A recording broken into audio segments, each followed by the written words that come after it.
ഞങ്ങൾ അപ്ലോഡ് ചെയ്യുന്ന വീഡിയോസ് നിങ്ങളിലെത്താൻ ഈ ചാനൽ ഇന്ന് തന്നെ സബ്സ്ക്രൈബ് ചെയ്യണം. അതോടൊപ്പം ബെല്ലൈക്കൺ പ്രസ് ചെയ്യാൻ മറക്കരുത്.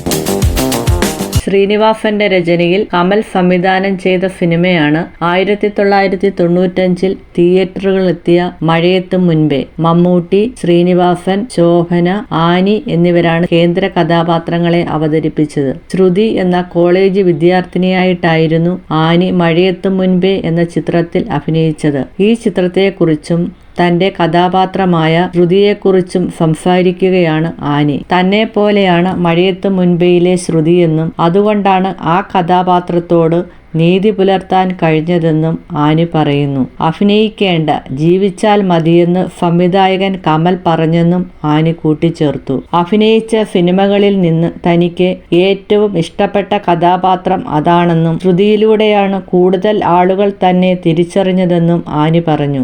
ആ സിനിമ കണ്ടിട്ട് തന്നെ ശകാരിച്ച അമ്മമാർ ഉണ്ടെന്നും അത്രയും പ്രാധാന്യമുള്ള കഥാപാത്രത്തെ വിശ്വസിച്ച് എന്നെ ഏൽപ്പിച്ചതിനുള്ള നന്ദി സംവിധായകൻ കമലിനും രചയിതാവ് ശ്രീനിവാസനുമാണെന്ന് നടി പറയുന്നു. ആ കഥാപാത്രത്തെപ്പറ്റി കേട്ടപ്പോൾ തന്നെ എനിക്ക് ഇഷ്ടമായി. ആ വാശിയും ബഹളവും പൊസസീവ്നെസ്സും എല്ലാം എനിക്കുമുണ്ട്. അഭിനയിച്ച സിനിമകളിൽ എനിക്കേറെ ഇഷ്ടപ്പെട്ട കഥാപാത്രം ശ്രുതിയാണ്. ആ കഥാപാത്രമായാണ് കൂടുതൽ ആളുകൾ എന്നെ അറിയുന്നതും.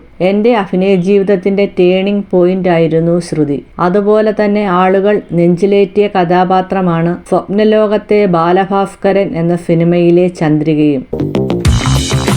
ഞങ്ങൾ അപ്ലോഡ് ചെയ്യുന്ന വീഡിയോസ് നിങ്ങളിലെത്താൻ ഈ ചാനൽ ഇന്ന് തന്നെ സബ്സ്ക്രൈബ് ചെയ്യണം. അതോടൊപ്പം ബെല്ലൈക്കൺ പ്രസ് ചെയ്യാൻ മറക്കരുത്.